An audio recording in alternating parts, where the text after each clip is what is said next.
Welcome to Better Men Conversations. I'm your host, Fred Fistzgiles, with my co-host, EB. And this is the place where imperfect men are becoming better men through faith, communication, accountability, leadership, and honest conversations. Real talk. Thank you for subscribing. We're on YouTube at Better Men Conversations. Also, if you got questions and comments and feedback, we love that. Go to BetterMenConversationsPodcast at gmail.com. Let's jump right into our first episode with me and EB, chopping it up first time for our brand new podcast, Better Men Conversations. And so let me start from the top, because your short version, and this is good, man. So Fred is born and raised in Wilmington, Delaware. My mother was a school teacher. She was from Jersey City, so we got Jersey right there. My father was from Delaware, also Air Force. I'm a brother of 8. I'm a father. Prior to that, man, I was not thinking about kids. I was all into music. Music has been pretty much all my life. We grew up on 39th Street in Wilmington, Delaware, Matson Run. My mom and dad, they got married, and prior to me being born in 1970, I grew up there, went to Burnett Middle School, went to Harlan. I know where that is. Yeah, man. Okay. Went to Harlan, you know that area, right? So went to Harlan. Actually started kindergarten in Harlan, and then we went to PS DuPont, and then right in that same area from my elementary years, man. Always been an outgoing kid. I guess my mom would say she was here, a little rambunctious and slick. Right? Because I don't know if you remember back when you're 8 years old, something that kids be doing, they be playing around, but also they used to find them little Playboy magazines and it was somehow getting in your hands. Get in your hands, right? And so just a little rambunctious, but I was always a kid that liked to play a lot. I was always into music. I was always around my friends, my brother and sister. My mom and dad kind of separated in 1980, as a matter of fact. They were cool. My mother, unfortunately, had schizophrenia, so she struggled with that. Wow. And so at 8 years old, I actually seen my mother walk out of the house one time with no clothes on, and I didn't know what it was, what have you. But that was very traumatic for me. Oh gosh. Yeah, wow. yeah. And so to be able to have to deal with that, still trying to take care of my brother and my sister. I thank God I have friends like my brother Tiger, who lived up the street, just to be able to have go get his mom and bring, come down and help my mom back in the house. I didn't know what was going on, but I know that was pretty traumatic. And but sure. I still kept pushing through. And then my mom and dad separated because my dad was wilding. He was out there wilding.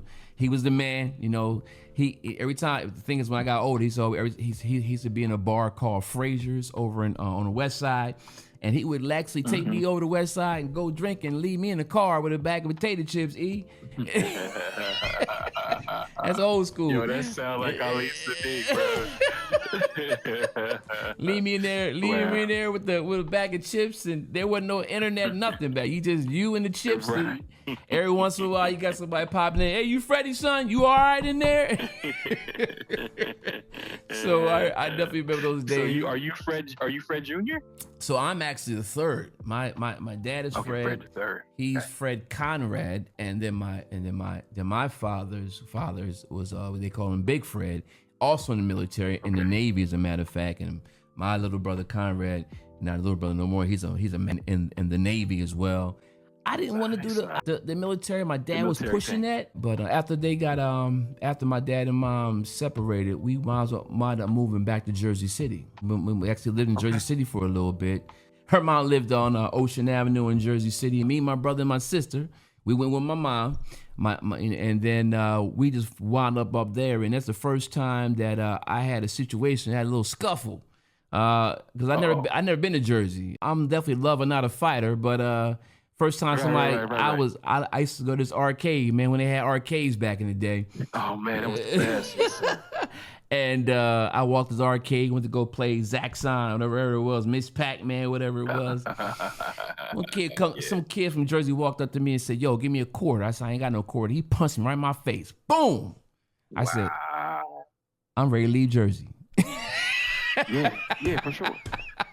I said, this is not my town, you know? So I cried to my mom, I want to go back to my town. I just, you know, just like, wow. And that just wasn't for me. And so I wind up coming back to Delaware, and my brother and sister had to stay.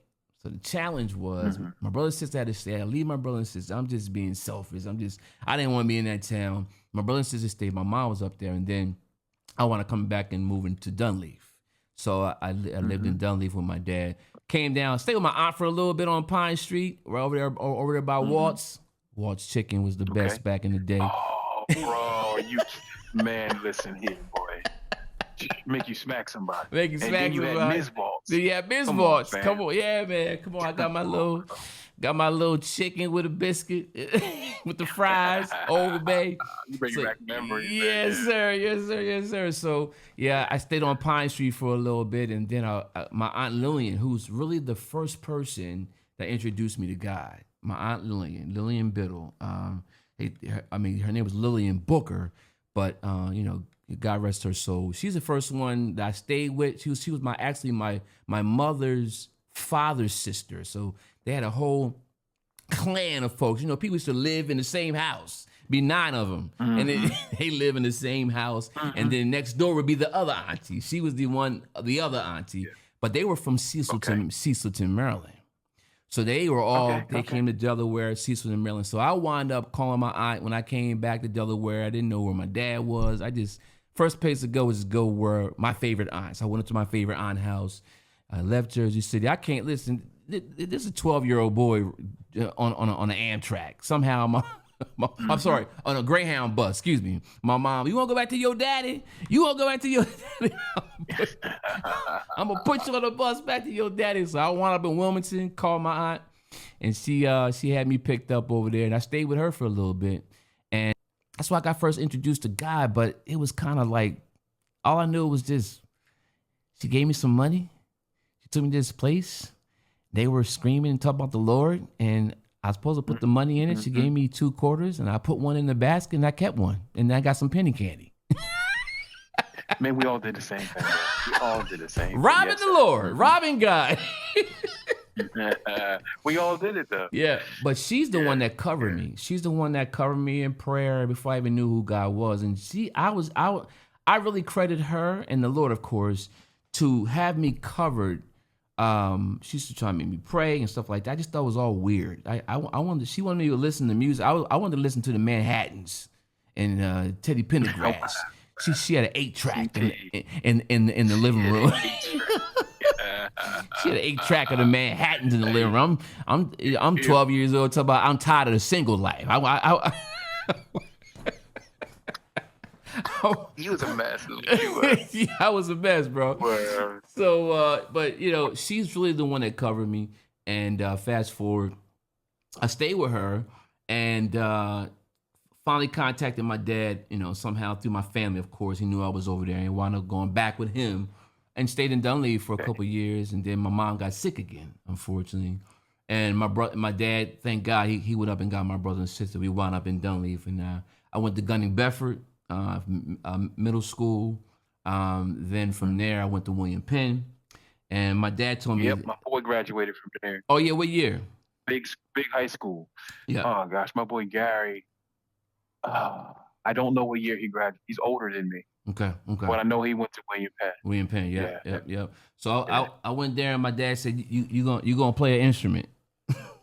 Now, I always loved music. Grew up on the Jackson 5. Yeah. Shout out to Michael Jackson's about to do $1 billion on this movie right now.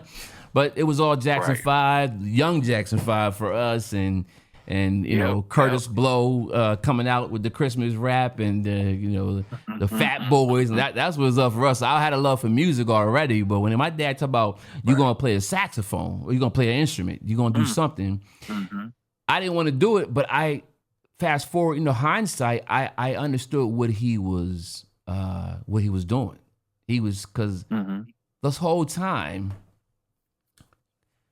drugs, prostitution was going on outside our window, you know? And so I got what he was doing now. And I wound up picking up the saxophone. I tried the guitar first. That didn't work. I didn't like that. It was just too many things to do. I tried to piccolo in music class back in the day. Everybody picked. It's a little bit of kind of a flute time situation, but the saxophone was cool. He said you'd be like Grover Washington Jr. You know, so okay, yeah. yeah. So that's what me picked that up, and I picked it up, and I wound up being part of the band, the marching band. My dad was a basketball player. He's a basketball player. He wanted me so. While I'm practicing, but also I got to go to the basketball court and play in the morning and on a Saturday and don't come back until the evening. I got to be out in the park with my brother playing basketball all day long. Now, today, would you send your kid out? Today? Well, kids don't go. So let's talk about it. How has therapy helped in your life? I had therapy a long time ago when my mom died, and I didn't really realize how much I needed it. I said, I'm not crazy. I don't need no therapist. I don't need to be laying on somebody's couch. But it really helped me. Therapy works. Whether you're a young black man or someone who's just tired of trying to talk to friends and family and not getting anywhere. Think of therapy as a tool for personal growth. And why is it a tool? Because it basically helps you to better understand yourself. It helps you to develop healthier habits and learn effective ways to cope and solve problems, worries, or relationship issues without the fear of judgment. So listen, if you're struggling and you think that you'd benefit from a therapy session, which I know you will, because it helped me, go to betterhelp.com, go there, sign up, and you'll get 10% off your first month of therapy. It doesn't make sense to keep struggling by yourself when there's help. There's nothing like BetterHelp. Tell them that Fred sent you. Do it now. Don't wait. If you need help, get betterhelp.com. Promise me. You're going to do it? Okay. Do it now. All right, I'm done. Let's get back to the episode. Let's have a conversation. When we were kids, it was a punishment to be in the house. Yeah, got you. So now it's a punishment for kids to go outside. That is wow. We didn't want to be in the house, bro. Yeah. We was like that. To me, it was like, oh man, I got to stay in the house. You can't go outside. How about that? Oh, man. Your friend is like, yo, can Erik come out? Nope. Ain't nothing to do in here. Ain't nothing to do. Hey, absolutely. So that's what it was, man. Speaking of punishment, that was my middle name, Fred Punishment Fistzgiles. Because when I did get in trouble for the smallest things, it could be not, you let your brother do something wrong, or whoever did something wrong, you did something wrong. I just did something wild, like at 14, take his car and drive it to Dairy Queen with my little sister who's 9 years old while he was sleeping, stuff like that. With no license, I would be on punishment. Yeah, who need a license to drive? Nobody. we go. We're trying to get this peanut butter parfait. What you talking about? I got 13 cents over here.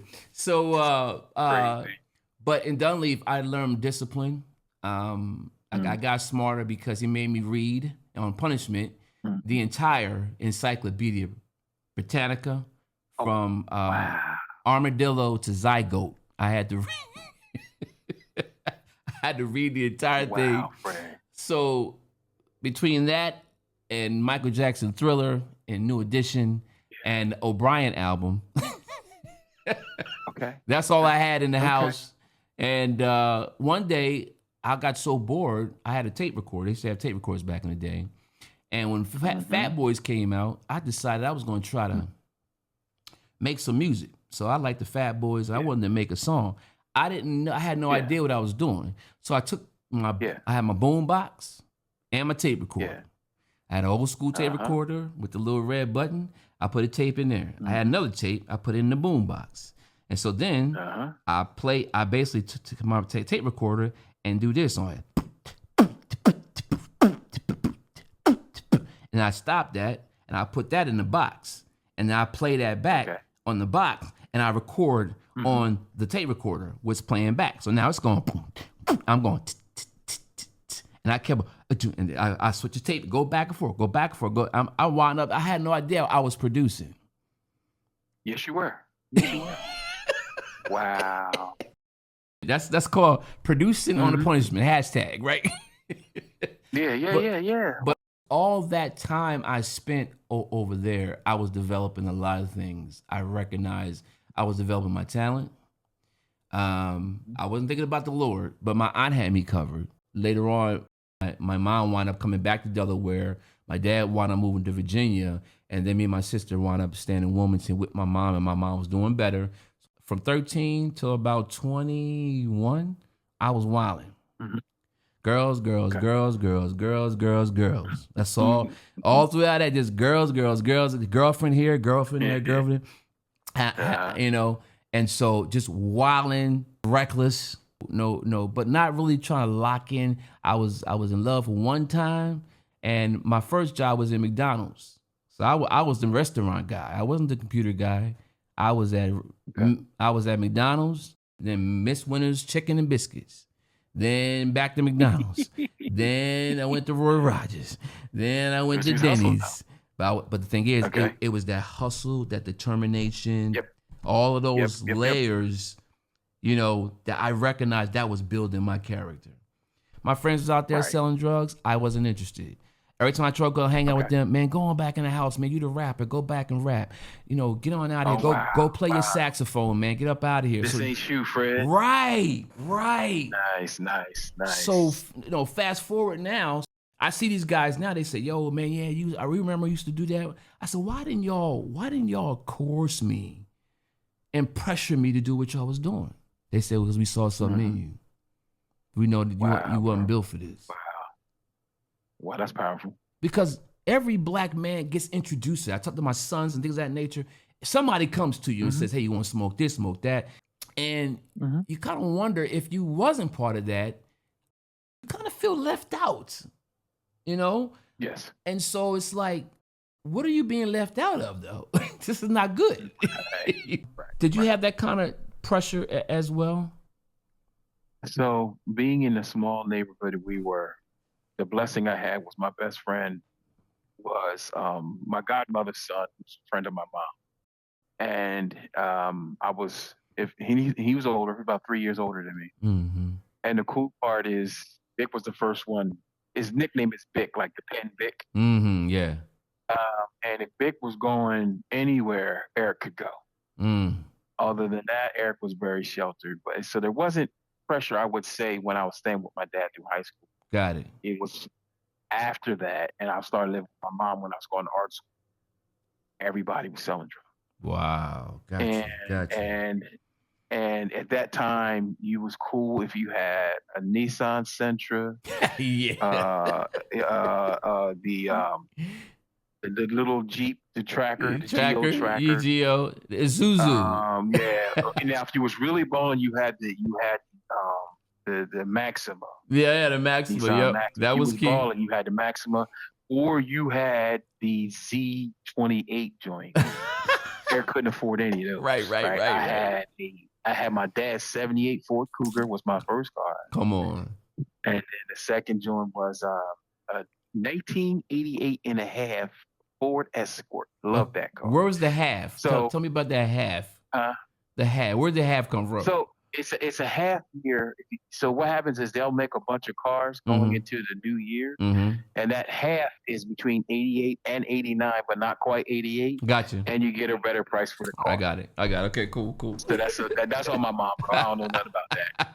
But to answer your question more specifically, guys that I hung with or people that I knew either were selling or knew people that were selling. Yeah. But nobody came up to me and said, "Yo, E, you want to sell, blah, blah, blah." Gotcha. But I was tempted to do so, but I knew in my heart that I would get caught. Yeah. You said I would be the one. Like you would be the one to get I'd be the one to get caught. And one of the guys that the guy that I thought would not do it, and I say not because he had everything he ever wanted. Mm-hmm. His parents bought him anything he wanted. He had, do you remember the Conquest? Yeah.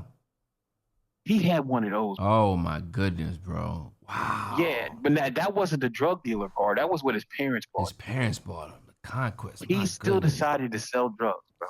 And he got caught and he did time. Right. And I was like, bro, and I kept thinking about myself, man, I'm so glad I didn't get into it. The answer to your question is yes. Yeah. But because I used to dress pretty good back in the day, I thought I was selling drugs. Right. Oh, you had the pinstripe leads in there. I never. High school. What the 165 pound 32 waist there? I'm just my boy. Yeah.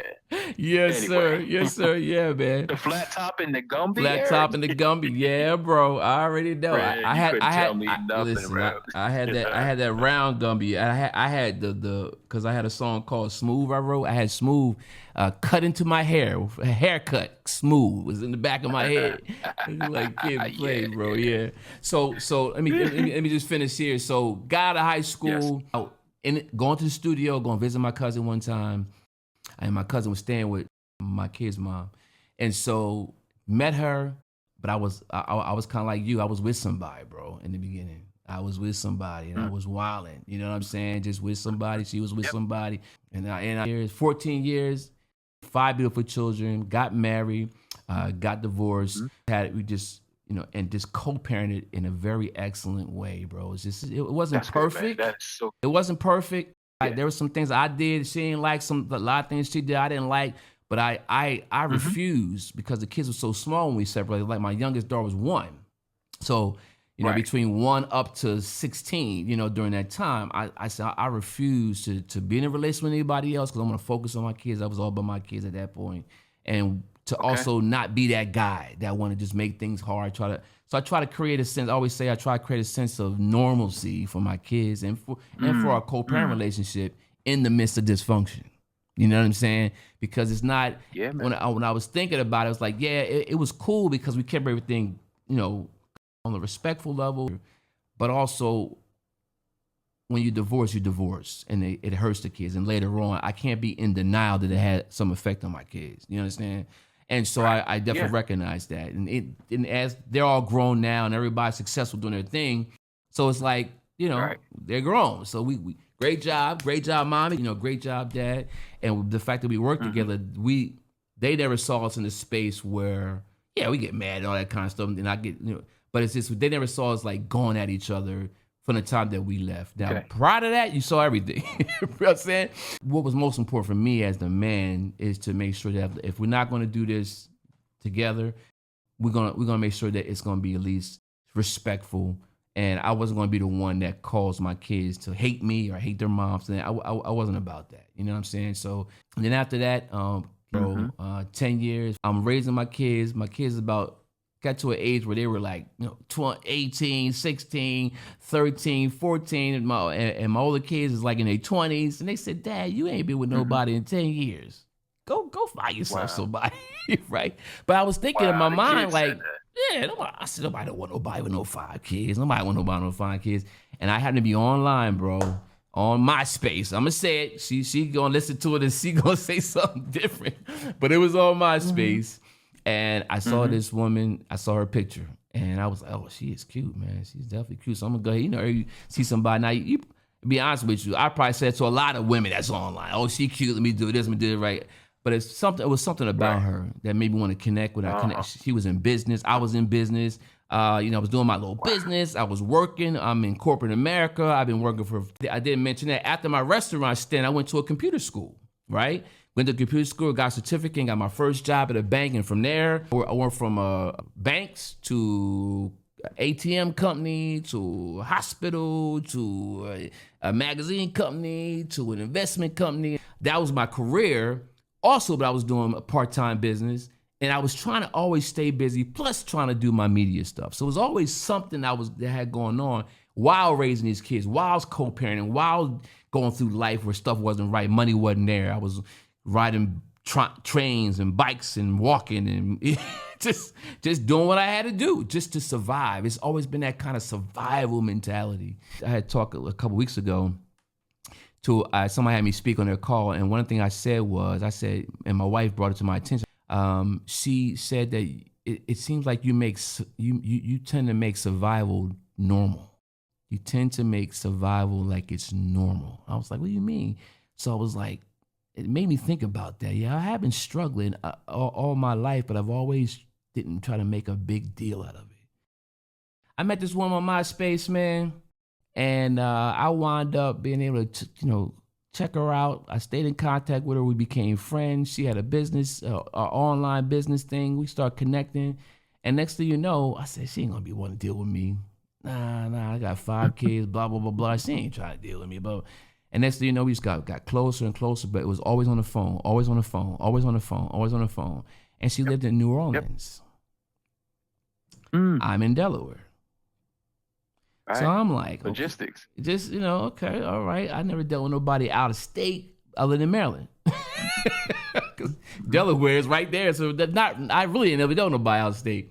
So I wind up being able to just, stay connected with her. And then one day when FaceTime started getting a little popular and new, she just happened to FaceTime me one time, and I'm on the toilet. I'm literally on the toilet. Man, your wife and my wife are similar people. She loved it. She had to see my face. Go ahead. Yeah. So I'm like, and it was just out of the blue because this whole time we've been friends, we've been talking, we've been flirting back and forth. I was like, hey, listen, you keep on talking like that, I'm gonna be looking for a wife soon. All that kind of talk for 7 years. Wow. 7 years a friend. I ain't never been with nobody 7 years without jumping in the bed or something. You understand? Never had to get to know somebody and not being able to touch them. Never did that. And so one day out of the blue, she just FaceTime, and I'm like, it's like that picture just came to life. And she was beautiful. And I said, first thing I want to say, why you FaceTime me? Because nobody FaceTimes. That's too intrusive. Back in the day, it was like, when it first came out, it was too intrusive. Right. And she just said, hi. I said, hi. And she said, how you doing? I said, I was stuck. She was just so beautiful. It's like that picture came to life. And I just said, crazy as it sounds, I said, I love you. She said, I love you too. I was like, nah. You understand? I love you. Yeah. And It just came out. Yeah, it just came out, and I just knew. And then 3 years later, man, got engaged, and in 2018, and then from 2018 2019, I was doing Uber, Lyft, everything I could do to make sure I paid for this wedding. And we got married in 2019, and our whole wedding was paid off $15,000 from Uber and Lyft. I never got a loan. I just hustled. Hustling, bro. Listen, this is what you was doing. You was driving, maybe took a nap, driving, took a nap again, driving. Yo, bro, you was just If I looked you up at that time, you probably had like 3 million rides. Dude, I was driving so much. They sent me a jack in the mail. I didn't know what it was about, bro. Yeah. And I looked at you did 1,000. You did 1,000 rides. Oh, I did? Yeah. I'll be right back. I gotta go again. You know what I'm saying? I wasn't watching for that. Wow. I had a goal. It was just a goal. I did not want to go in debt. Because when I got married before, I didn't go in debt, but it was a big wedding. It was my first marriage, right? It was a beautiful big wedding. And my kids were younger. But this time I knew that process. I didn't want to go in debt about it. And so when I saw that, and I shot to my sister. I mean, I used my car, and then my engine blew. And then I used my sister's car. She let me use her car. And then I wound up renting a car from Lyft. From Lyft, Uber. To be able to, dude, you talk about grinding? Because they take 50%. Yeah, they get their money. They get their money up front. For the insurance. So you gotta hustle. So I did that, man. And so now here we are, man. After we got married in 2019, we are going on our 7th year in 2 months. We'll be married 7 years, bro. And wow. Just excited. Wow. She's a business owner. She taught me a lot of stuff about, I know about technical stuff, but she taught me about empathy. You mentioned that word earlier about empathy, bro. And we're gonna jump off in a second because this is getting too good. But how you feeling so far with this, man? I love it, man. I love it. Like you said, the good news is that we don't know each other, and giving our backstories gives you a clear picture of who you are. Yeah. So I'll let you finish, but I have some. Yeah. But so I was just saying, she has done some amazing things. Help me, and with that empathy word, because it's not that I'll say I don't have it. I don't know, because I lost my mom at 52. I lost my dad, and I went to a therapist one time, and I remember speaking to my therapist. She said, "You're angry." I said, what am I angry about? She said, Mm. you're angry because your mother died. Wow. I never thought like that. Yeah.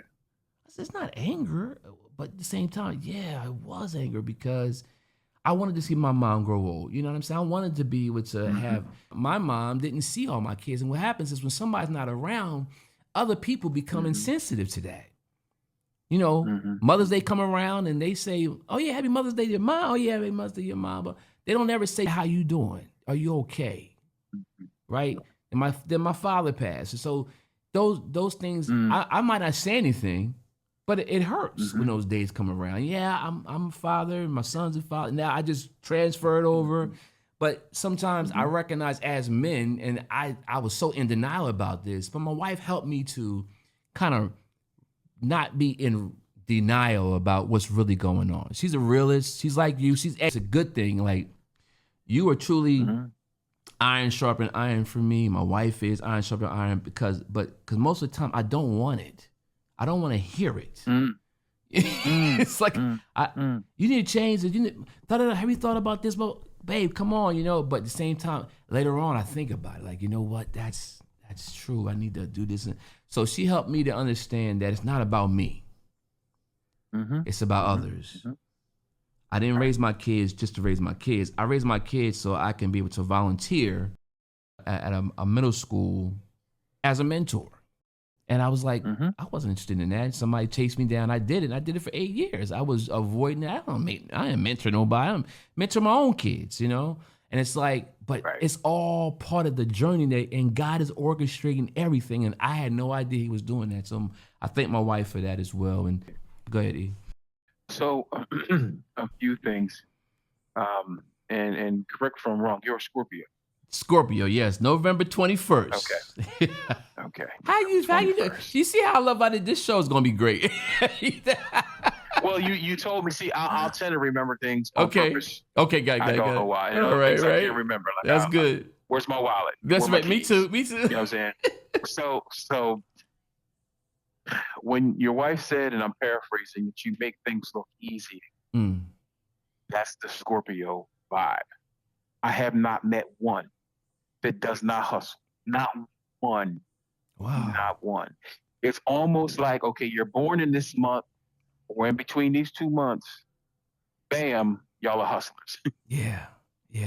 And even if you're down, I'm talking about health wise.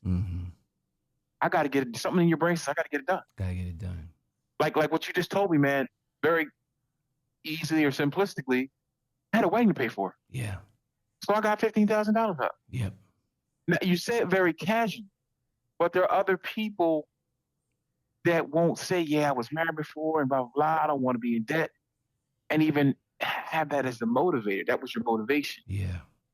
So that's, to me, it's a blessing because then I check myself like, you know, damn, Erik, you need to hustle a little bit more. Yeah. Maybe you're not hustling enough. You know, and dare I say it up until this point, because now I'm more in tune with myself. Yeah.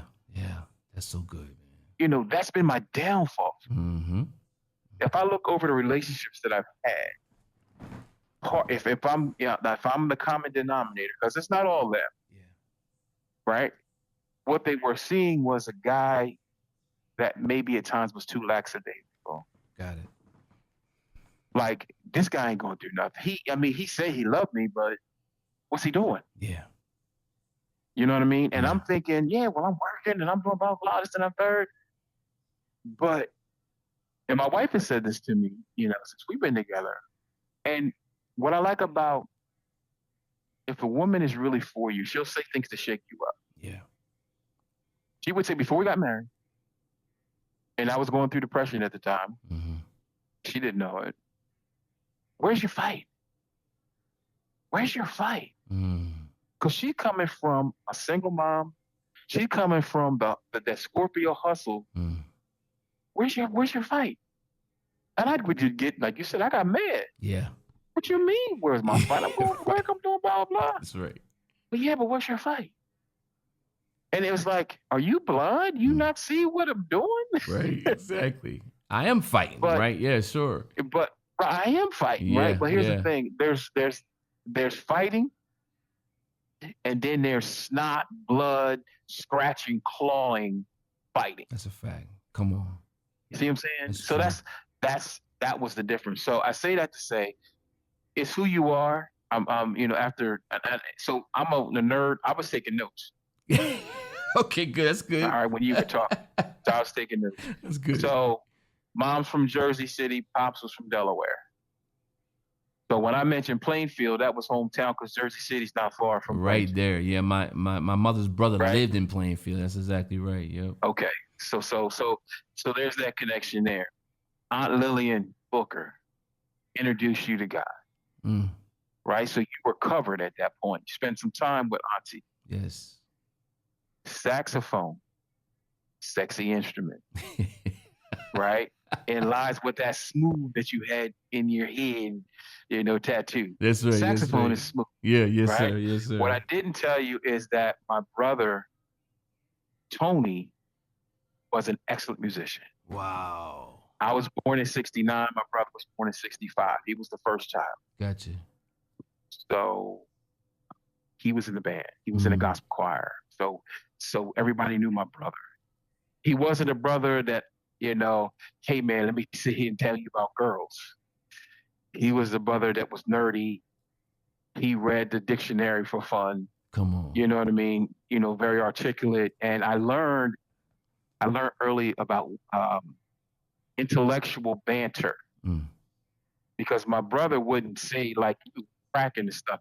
He would say something really educational. He would call you something crazy. He'd be like, if you didn't understand him, he'd say, look it up. Look it up. He was that guy. He was eccentric.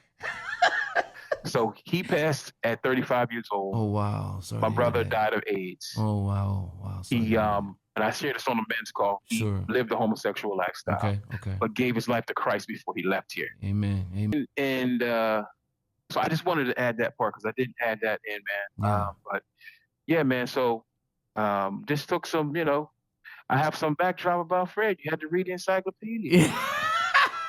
You didn't want to do it, but you did it. Tape recording, producer. I used to spend time with the tape recorder too. Yeah. But it wasn't making beat. I was trying to beatbox. Yeah, try beatbox. I was the kid that nobody was thinking about. Yeah. Right? Yeah. It was like, here's Erik from the country. I went to Salem High School, which they think is city, but it's so not. Salem, but right? if you live in Salem, yeah, if you live in Salem and you're in the surrounding area, we were from the country. Got you. So we were cornballs. So if I was drinking, Erik was trying to rap. So yeah, so you had a bottle of also could OE, 40 ounces. OE, 40 ounces. Yeah. Oh God. So that's a whole nother thing, man. So my boys who were popular and they would know that they could rap, they would be at the party doing their thing. Yeah. My boys start beatboxing. I'm rapping now because I got a little confidence, and they're looking at me like, "This dude." Nice. And because we all fell in love with rap at the same time. Absolutely. So that's why I was joking with you, some months back. I really did want to be a rapper. I really did. Wow. But I just felt like nobody's gonna take me seriously. It's never too late, especially now. So I never. That's what you keep saying. It's never too late. And listen, now we got this podcast hopping. We can make music that we can make music now using doing Sunos as Ted is doing. And I told him about that Suno. Now he got a whole 16 albums done already, Ted. He sent me something. He did send me something. So yeah, I mean, so it's always there. And the thing is, we're gonna have an audience, so yeah, it's gonna be cool I love to it, brother. do that. I love it. Yeah, man. I love it. Another piece. Last thing I'm gonna say is, my dad loved music, and he wasn't a musician, but he would buy albums. Yeah. He had a record shop for a short period of time in Penns Grove, and loved that when I was a kid. And then, but he had albums and he would have, how people had the CDs? Yep. In the CD cases. Mm-hmm. Pops would have the album. Two sides. In the middle of that was the record player and the surround, the speakers and whatnot. So nice. I got to hear and listen to Teddy Pendergrass, Patti LaBelle, Harold Melvin in the Blue Notes, Woo. the Persuasions, Yes. Come you know, on, you name bro. it, the OJs, all these great singers, man. And so I was blessed. So when Yes. people say they sing, I'm like, bro, you ain't singing. You ain't singing. I That's grew up with right. people that sing. That's right. And even myself, I'm not singing in comparison to these people that can really sing. You know what I'm saying? Woo. Yes, sir.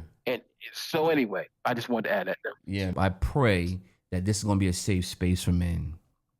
Because I don't think a Yes. lot of men have a safe space. We have a safe space on our call, but after the call, what do you have? Why do you think men need a safe space to talk? Because we don't. Yeah, we don't. We don't. Number one, you need to feel safe to have a safe place and space. Yes, sir. We were told a lie of what men should be, right? And we're living that lie. And the lie is you ain't supposed to cry, toughen up. And you ain't supposed to talk about your feelings, you know what I mean? And we've done that. But also it leads to, you know, mental health disorders, breakdown in the family dynamic, anger, drinking, smoking, drug, womanizing. Because if you can't talk, then what are you doing? Right? And then let's add a little bit more to it. If you're not safe with the woman or your partner, then what do you do? Hey, baby, you know what? I'm blah, blah, blah. You scared. You anxious. I didn't marry no blah, blah, blah. You know, you have those women. So then what do? You cheat. You go to a woman that will listen to you. Most cheating is done not because of sex. This woman is listening to what I'm saying. Yes. And then, oh, by the way, you know, we might do a little something. But she's listening. She's got my ear. She's listening. You know what I mean? Yes, So sir. the safe space, I believe, really, especially in our community, is because we don't have anywhere to go. Yeah. And then therapy, Come on. you really soft.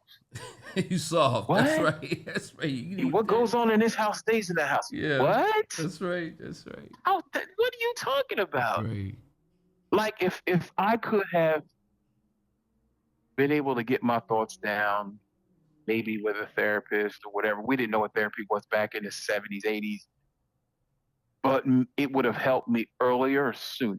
Yeah. But what I learned to do is listen to people's stories. Yeah. My dad had a story. And after hearing his story, he had a right to be mad. Yeah. He had a right to be angry. He had a right to be bitter. But he didn't have a right to be abusive. Correct. Feel me? Yeah, man. And all that comes with conversation, getting it out. Now, he was able to do that with my stepmom, which I found out after he passed. She was able to be his safe place and space for him to get that out. So to answer your question, we don't talk because we don't feel that we can. And we don't feel that we have a safe place and space. But man, when we do, it's a beautiful thing.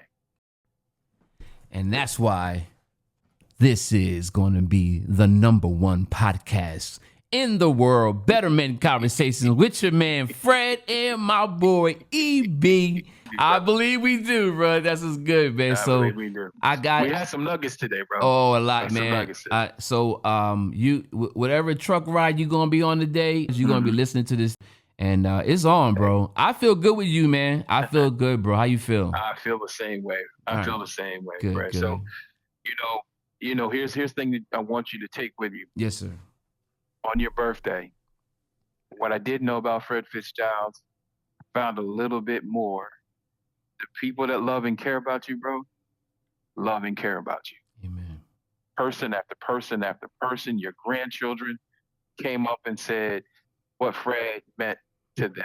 Yes, sir. That's a beautiful thing. And I'm Yes, glad sir. you invited me to that. Yeah, man. That was Because amazing. I'm like on live first. I'm like, man, what? But it was a blessing. It blessed me. And you had to register, E. So, yeah, I had to register. I had to register. What is going on with this dude? But here's the thing, man. So what I'm coming to the understanding is God is the master chess player, as my wife says. Yes. So let's just rock out. Yes, rock out. That's Let's it, rock bro. out. That's it. You got it, man. I hope you guys like that. Part 2 on Better Men Conversations, where you'll hear my story, Fred. You heard EB's story. I wanted you guys to kind of be a fly on the wall as we kick this thing off. And that's like a brief little introduction as to who we are, what the concept was for the show. And so every Sunday night at 8 p.m., you're going to be able to tune in. So make sure you guys subscribe to our YouTube channel at Better Men Conversations. If you got any questions, comments, or you'd like to be a guest on the show, if you're a man, you want to be a guest on the show, just go ahead and send us an email to BetterMenConversationsPodcast@gmail.com. Make sure you tune in every single Sunday night at 8 p.m. And if you got some questions, you got some feedback, or you like to get some information or get some topics that men that you want to hear specifically, go ahead and send us an email at BetterMenConversationsPodcast@gmail.com. So I hope you enjoyed our first episode, part 2, with yours truly, Fred Fistzgiles, and my co-host, Erik E.B. Bounds. We call him E.B. Better Men Conversations Podcast. Imperfect men becoming better men.